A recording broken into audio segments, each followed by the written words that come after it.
I'm going to show you how to set up your laptop screen when you're in full remote teaching mode. So let's say it's Wednesday and all of your students are at home and you are using Zoom and you have a setup like I do now where I am teaching from my iPad. So this Google slide that you're seeing is being run from my iPad, and I'm using that as my instructional hub.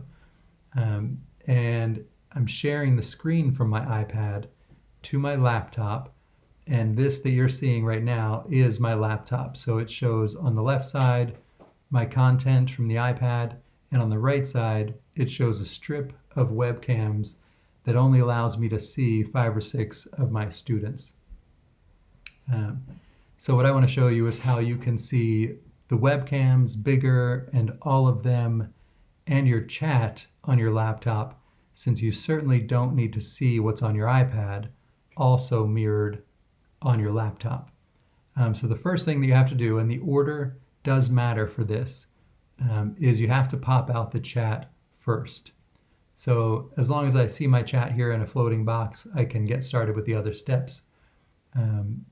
Depending on how many students you have in your Zoom, I'm assuming that in the beginning when you start setting up your windows, you may not have very many students, but as you reach 6, 7, 8 students, you will have more capabilities. For instance, you see over here that I only have one option, and that is speaker view for my webcams. So I can switch in between this view and speaker view, but that's not going to get at what I want. When I hit that 6 or 7 webcams number, another button should appear here with a little grid icon, and that's really what I'm looking for. But I can get you started with this setup. The next important piece, after I've popped the chat out, the next important piece, these 2 little lines that separate the content and the webcams. When I hover over those 2 lines, you see that one big vertical line forms, and I'm just going to drag that as far to the left as I can. And you'll see that content shrinks tinier and tinier, but that's okay because of course I can see that content on my iPad. The chat, I can pull up to this left corner all the way up to the top. And even though this doesn't look like the corner has those little hash marks, I can still extend this chat all the way up and down the screen. I can pull it over a bit if I don't mind covering up a bit of the webcams. And so now, if this view is working for you, I have my chat and I have my webcams all visible on the screen, and now I can go teach from my iPad and glance up every once in a while to check in on my students and the chat. Like I said, there will come a point where your students' numbers get high enough that you can also try this next method, which would include either hitting that grid button for the webcams that would pop these out into their separate window, or when you come up to view options, you might have to uncheck this side-by-side mode.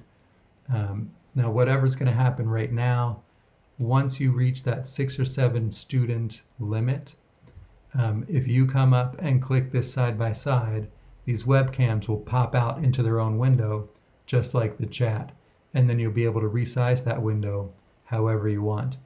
We'll see what happens when I do it, since I don't have more than 7 students right now. I'm going to uncheck side by side. Yes, good. So now you can see this has popped out into its own window, which is exactly what I wanted. And now I also have that grid button, so it must be 7 webcams must be the minimum, or at least it does work when you hit 7 webcams.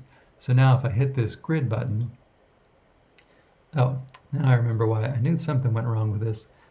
This has popped over onto my other screen, but I'm just going to drag it back, and now I can place this window right next to the chat window, and then I can resize it to fill the screen, and then I will have successfully placed my chat and my webcam view all on my laptop that's visible while I'm teaching content from my iPad.